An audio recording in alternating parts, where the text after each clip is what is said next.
Did you know that college basketball programs bring in billions of dollars through ticket sales, merchandising, and broadcast contracts, but student athletes don't receive any monetary compensation?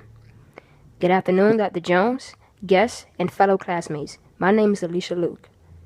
I'm here today to give you some insight on how schools and the National Collegiate Athletic Association benefits from having outstanding student athletes and why I believe they should be paid. Each year, the March Madness basketball tournament brings in more than $1 billion a year, which is more than the Super Bowl. There are talented student athletes who practice up to 60 hours a week. These players usually are the face of the university, but none of them are allowed to receive compensation or become sponsored. According to journalist Matthew Green, the NCAA is exploiting college athletes by profiting from their skill and celebrity status. College coaches make more than $1 million a year on top of performance bonuses, but the players don't receive a penny. The March Madness tournament signed an $11 billion deal and is the most watched sporting event in the country. Imagine playing for a nationally ranked team during this tournament, but not receiving any money from ticket sales and merchandising. College basketball players put a lot on the line and bring in large amounts of money to their university. I believe these players should be paid based on their performance on the court.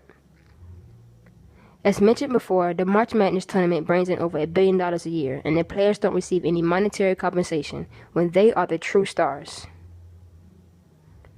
There is a huge gap between department revenue and scholarship expenses.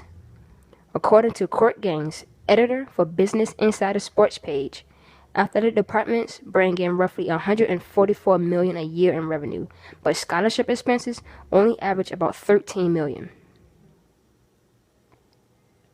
Now we have to be realistic.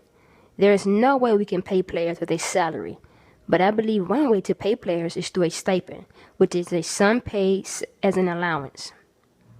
If teams are playing at a high level each and every night for programs such as Duke University or Kentucky Jayhawks, I believe there is nothing wrong with providing a stipend based on individual and team play.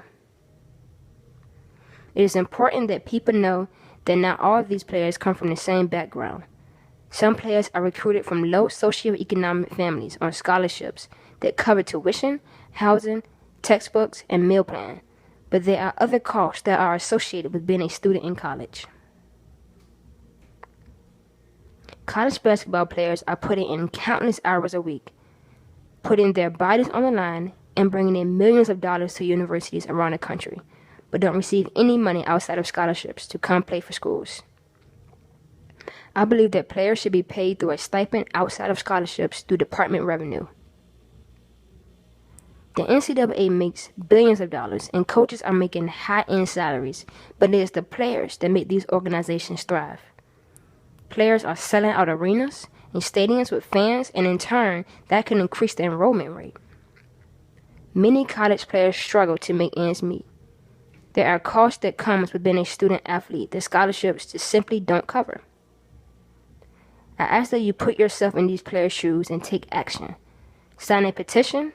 Start a podcast. Do anything that will make your voice be heard. We must advocate for these students and create change. Thank you.